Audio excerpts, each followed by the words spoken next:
Google Text-to-Speech (TTS) is a service provided by Google that converts text into spoken words. Hi guys.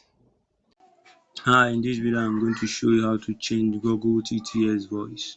Now in order to do it, open your settings section. Here click on system. Now click on language and input.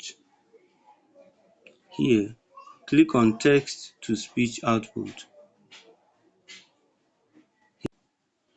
Now click on this setting icon on the top section. Here is the Google TTS option.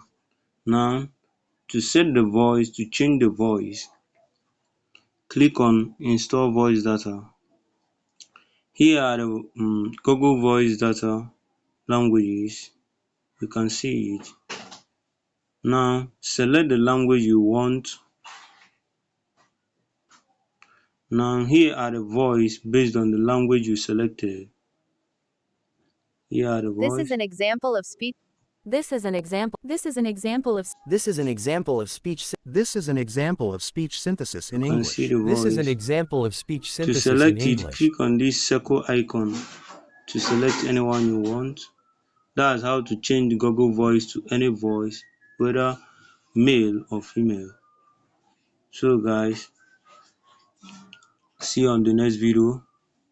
Thank you for watching, and don't forget to subscribe and hit the bell icon. And also, if you're on Facebook, don't forget to hit the follow icon and keep viewing my content. See you on the next video. Peace.